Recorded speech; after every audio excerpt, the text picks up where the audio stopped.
Welcome to Lying and Cheating. Please like this video and subscribe. Lying and Cheating. I don't really know why I'm posting this, but I have to get this off my chest. It feels like a weight that I've been carrying for far too long, and it's about time I faced it head-on. I want to share a part of my life that still haunts me, a part that taught me hard lessons about love, communication, and the consequences of silence. Let me introduce myself. I'm a 60-year-old man, and I married young, just 18 years old, to be exact.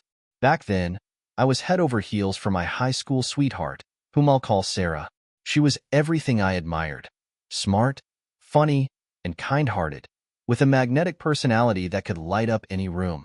Sarah had this amazing ability to make everyone feel welcome, and I was often in awe of how easily she connected with others. I, on the other hand, have always been the quieter type, more of an introvert, which I think is part of what drew me to her. We balanced each other out beautifully.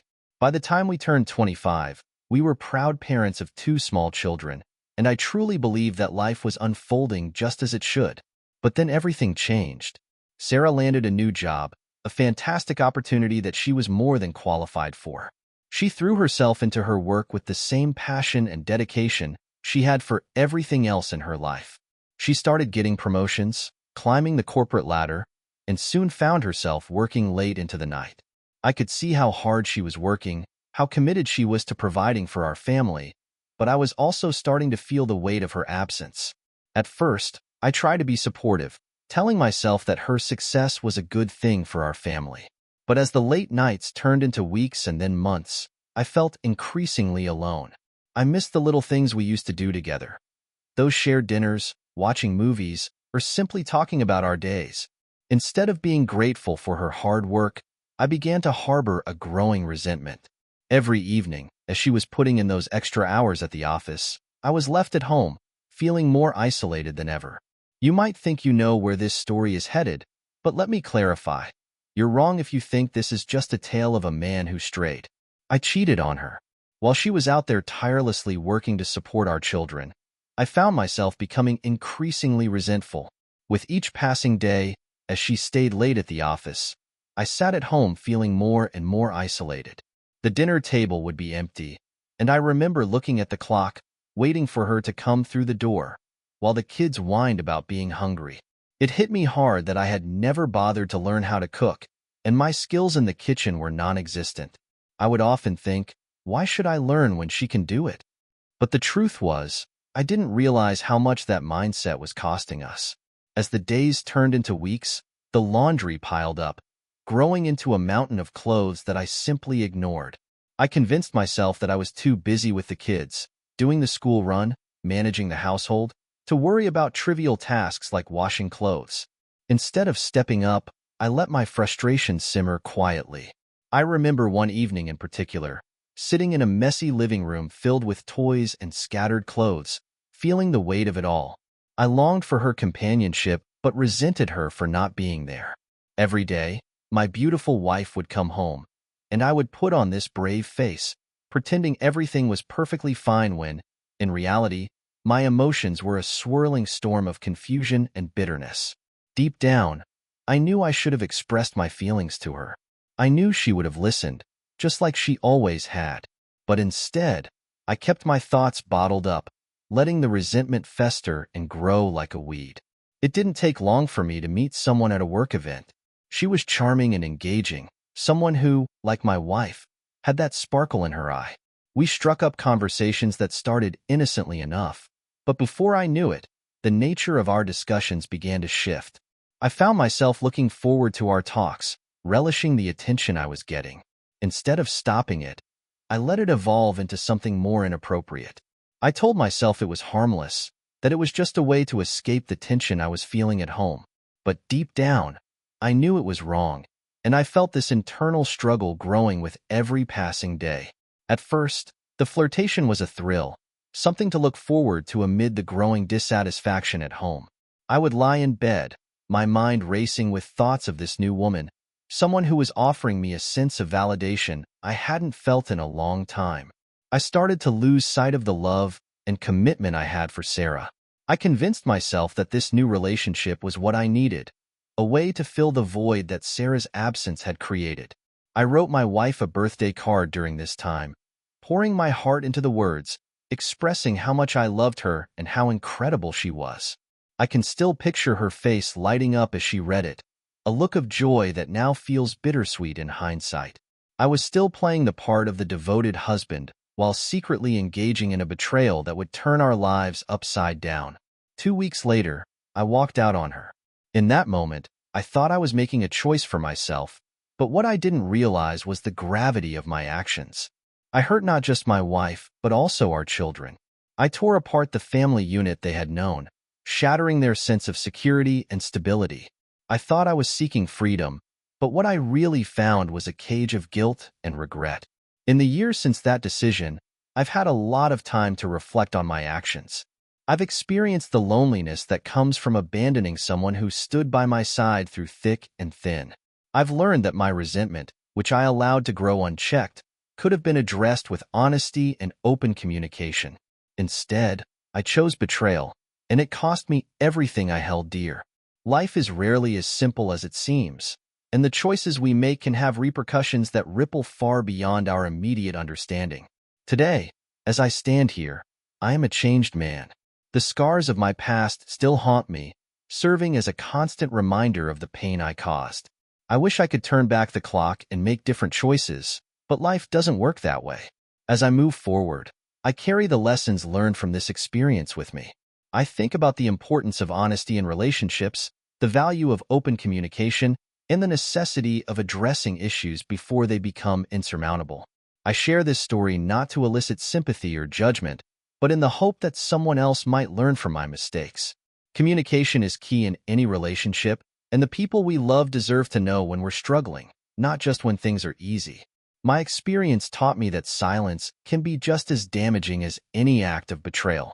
I hope my story serves as a warning, a reminder that we must confront our feelings and communicate with those we love before it's too late. I know this might be a heavy burden to share, but I hope that by putting it out there, I can begin to find some peace within myself. The road to forgiveness, both for myself and for Sarah, will be long and challenging, but I am committed to taking those steps. Life is a journey filled with lessons, and I am determined to learn from this one. And the worst part of all this was that she never screamed at me or yelled. I remember how surreal it felt as I packed my things, watching her stand there, frozen in silence. She just watched me take my belongings while our children played in the other room, blissfully unaware of the turmoil unfolding just beyond the walls. It was as if time had stopped for everyone but me. My heart ached as I glanced back at her, tears streaming down her face, the pain of betrayal etched into her features. I had broken the best person in my life, and I was fully aware of it.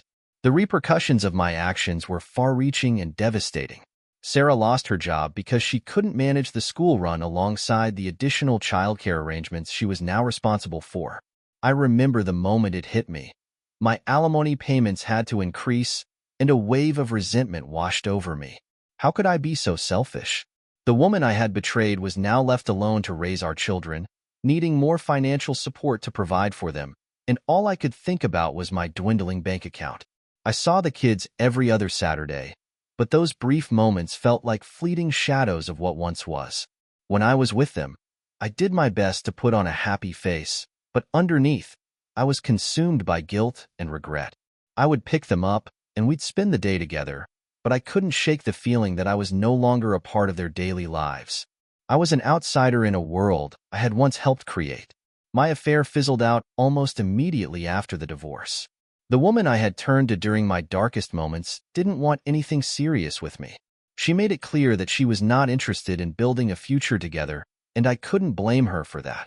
As my finances dwindled due to the alimony payments, it became increasingly clear that she wanted nothing to do with a man who was almost broke. I was desperate for connection, but all I found was emptiness, a stark reminder of my foolish choices. Sarah was, and still is, the strongest person I know. I often think back to those nights when I had to stay over for the kids. Even as I lay there in the guest room, I could hear her soft cries through the walls. It tore me apart, knowing that I was the one causing her pain. I could imagine her on the other side of that wall, clutching her pillow as tears soaked the fabric. She never let me know the full extent of her hurt, but I could feel it in the silence that filled the house. I spent years resentful towards Sarah for stealing my money, blaming her for the financial burden I had willingly placed upon myself. Deep down, I understood that it was my fault, but my pride held me hostage. I still loved her, yet my pride kept me from saying it out loud. Each time she asked me if I had found a lawyer, I would dodge the question, saying, "I'm not ready." I can't imagine the hope that flickered in her heart each time I said those words, only to have it snuffed out again. Eventually, Sarah reached her breaking point. She was the one who ultimately filed for divorce, realizing that waiting for me was like watching a ship slowly sink. She expressed to me that it was too painful to continue this way, and those words felt like a dagger to my heart. I could hear the defeat in her voice, the exhaustion from holding on to a relationship that I had shattered. As the divorce proceedings began, I found myself in a whirlwind of emotions. The reality of my choices hit me like a freight train. I lost not just the woman who had stood by my side through every challenge, but also the family we had built together. I had traded everything for a moment of weakness, and now I was left with the bitter taste of regret. The days turned into weeks, and the weeks into months, yet the ache in my chest never truly went away. I watched as Sarah rebuilt her life, demonstrating a resilience that both inspired and humbled me. I could see how she became the rock our children needed during such tumultuous times, even when I felt like a ghost drifting through my own life. I longed to reach out, to apologize and make amends, but my pride kept me anchored in place. I was terrified of facing the raw emotions that would undoubtedly surface, and I couldn't bear the thought of causing her more pain. With each passing day, I reflected on the mistakes I made. I realized that life isn't just about personal desires. It's about the impact our choices have on the people we love. I learned the hard way that communication is vital in any relationship. Had I been honest with Sarah about my feelings of loneliness and frustration, we might have navigated the rough waters together instead of being swept apart by the tide of my betrayal. As I sit here today, I carry the weight of my choices with me. It's a burden that has shaped me into the man I am now. I've come to understand the importance of vulnerability, of admitting when we're wrong, and of seeking help when we need it. I know I can never take back the pain I caused Sarah, but I hope to honor the lessons I've learned by becoming a better person moving forward. I want to be a better father to my children, to show them that it's never too late to learn and grow. I want to lead by example, demonstrating the value of honesty and integrity in all relationships. While I can't change the past, I can strive to create a better future for myself and those I love. My journey is far from over, and I am determined to make each step count. As I share this story, I hope it resonates with someone who might be struggling in silence. Life can be a complex web of emotions, and we all make mistakes, but it's how we learn and grow from those mistakes that truly defines us.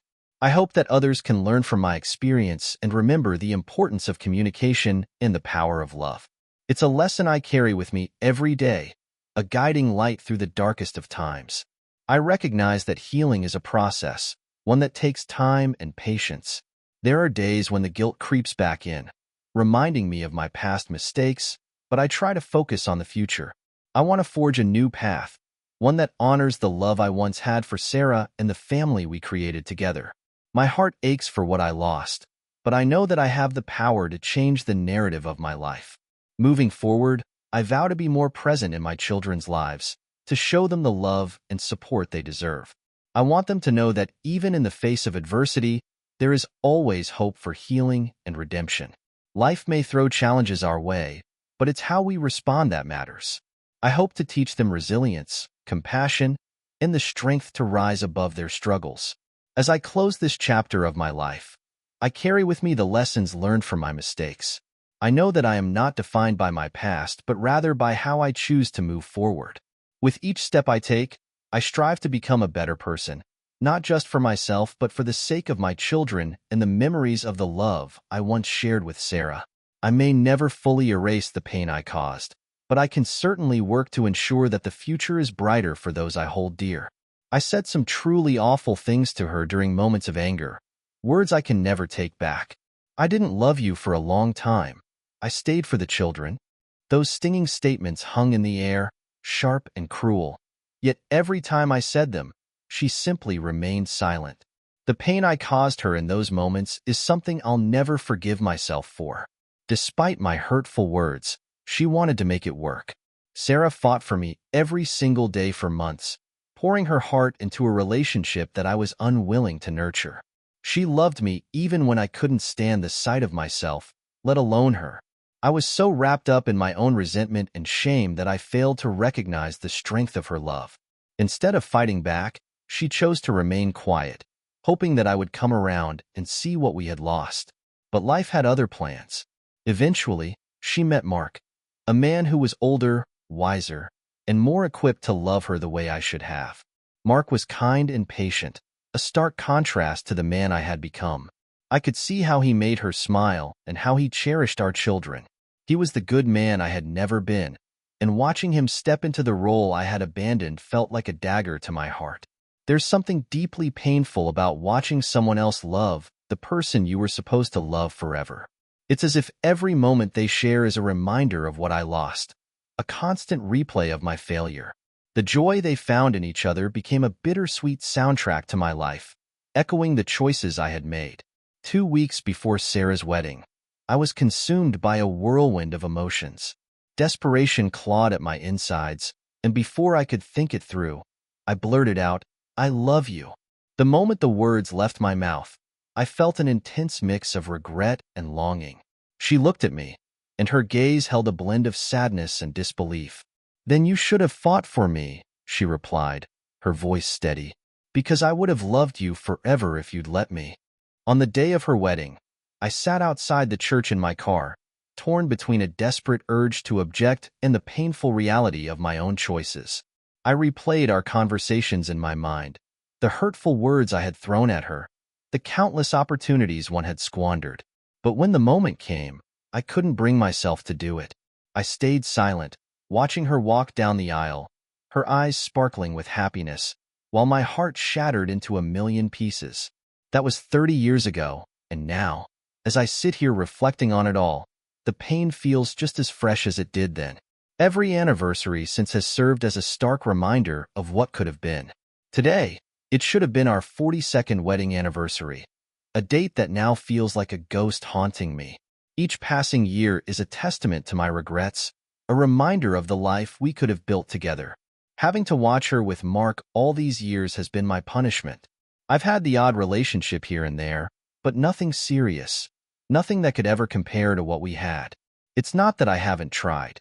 It's just that my heart has always felt heavy with the weight of what I lost. The shadow of my infidelity looms over me, a constant reminder that some wounds never truly heal. I've come to realize that no one survives infidelity entirely. You don't simply move on. Instead, you learn to live with the pain, carrying it like a badge of shame. Every day is a battle between wanting to forgive myself and the nagging realization that I can never change the past. I'm left with memories of a love that once was, and a part of me will always wonder about the life we could have shared. As I sit here, I can't help but think about Sarah and Mark. I hope they're happy, truly happy.